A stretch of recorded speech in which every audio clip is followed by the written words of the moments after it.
welcome to Ginger Welsh Allotments. I am Bethan and today I'm over on my plot and I thought I'd give you a quick plot tour of what's going on the vegetable patch. I will do the fruit section in the next video because that is really weedy and needs an awful lot of work. So I'll show you that in my next vlog. But I wanted to show you what's going on around the plot at the moment. Here are the asparagus trenches that I showed you in the last vlog, but I wanted to show you down here because this was my old asparagus plant which I was hoping was going to come up so I could move it. And lo and behold, I was over here weeding yesterday morning and I found this. So I've got to be quite careful when I tread along this path now. But hopefully I'll be able to weed along here soon and then we'll know how many asparagus plants I've got to transplant into the end bits there, and then I'll know how much area I've got left for another raised bed. As I come over to this bed, this is the lettuce bed at the moment, which I planted up 3 days ago, so it needs another water now. I got some mustard in here, some little baby mustard growing there, and then some cos lettuce, and then some mixed lettuce. The cos I will grow so that the head develops, but the mixed lettuce I'll just take as a cut and come again. The broad beans are now flying away. They seem to be growing nicely with lots of flowers. So hopefully they'll turn into beans soon. And I have seen a humongous bumblebee around here somewhere. Again, the spinach. I think the spinach is enjoying being shaded a bit by the broad beans, as is the Swiss chard around here, which was actually part of my planting plan, that it would add some shade. So hopefully that's worked, because spinach and Swiss chard bolt quite easily in the heat.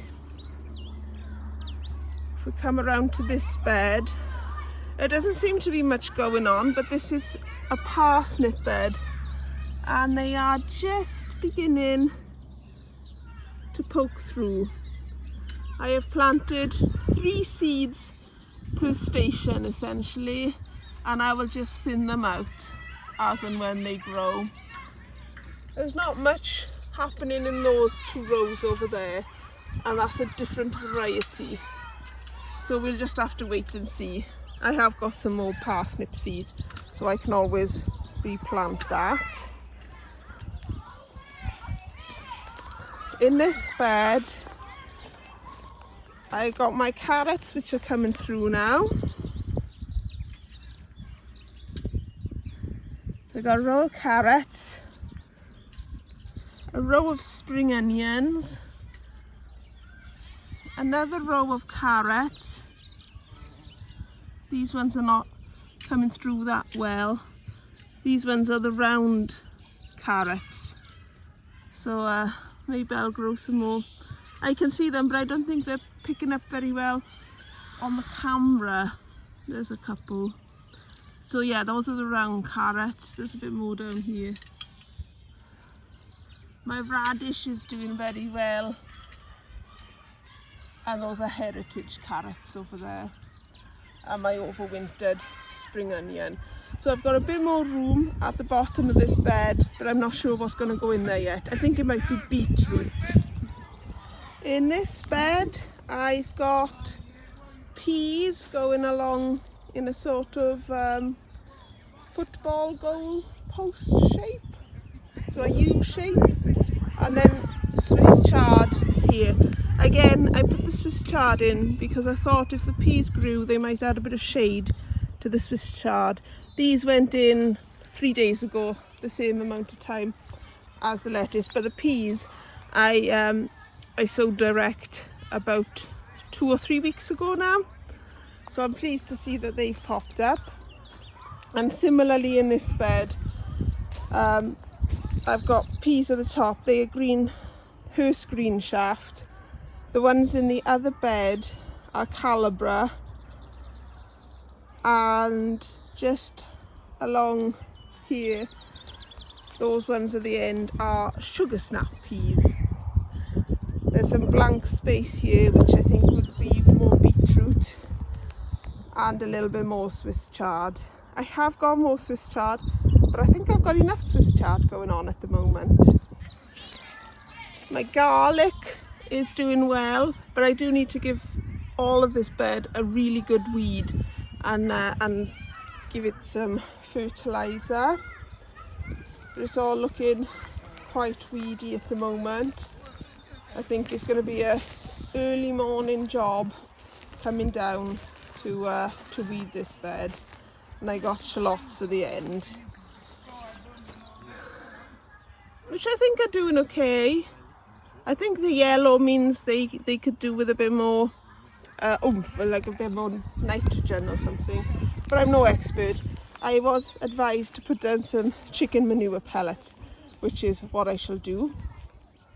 And in this bed, these are not quite as strong because these are not overwintered. These are ones I grew from seed, but they are beginning to grow a little bit better.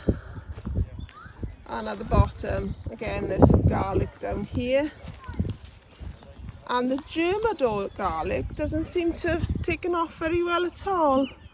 There's the odd bit here or there, but this garlic my neighbour actually gave me, that he kept from what he grew last year, and as you can see, the difference is remarkable. And this one I bought from Aldi's, not Aldi's, Wilko's. So just goes to show sometimes cheap is not always best. And this is what I'm really excited to show you, my new raised bed. I'm hoping to have beds like this all the way along. So these onion beds will become raised beds, and all those beds up there will become raised beds. But that is something that will happen over time. And I'm going to put my brassicas in here today. I've got rather a lot, so they won't all fit in there, but we'll do our best. So this took me a long time to fill, and down here I've got sifted soil from the trench I dug for the asparagus. The sifted soil goes all the way along, but that is just the old spent potato compost from the potato pots I had left around the allotment last year. Finally we come to the brassica cage, which the kale is still going strong, although it's put up flowers which the birds are attacking as they come through the top. So that's all my brassicas kind of gone to seed now, but I still have some purple sprouting broccoli which I need to harvest very soon, because that's going to go to seed as well. And I think what I might do is take a final harvest off it today, and then just take the net off and just let the birds and the bees have access to those flowers and whatnot. And if there's anything left for me at the end, well, jolly good. And if not, well, I should have some content insects around the plot. Oh, and finally my flower bed right at the top, which I spent not ages weeding the other day, but a good half hour to 45 minutes weeding. And these tulips were a much more vibrant colour the other day, but they've been bleached by the sun.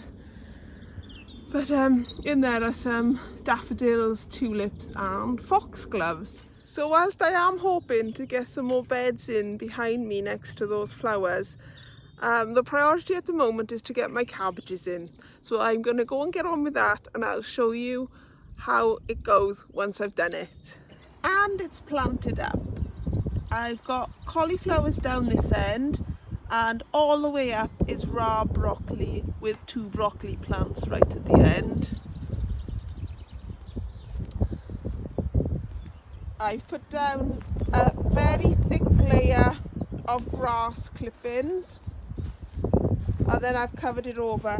Now this netting I've covered it over with is not the best because it's for birds, not butterflies, so I kind of need to change it at some point. And before I put the mulch down, I gave this a really thorough soaking with water, so hopefully that grass will now keep that moisture in, and the cabbages and collies and broccoli should fly along. Well, that's it from me, from a very windswept Bethan today. I'm pleased I got my cabbages in, although it did take me longer than I hoped. So I'm glad to have got that done and go home to have some lunch. All I can say about that is lovely job.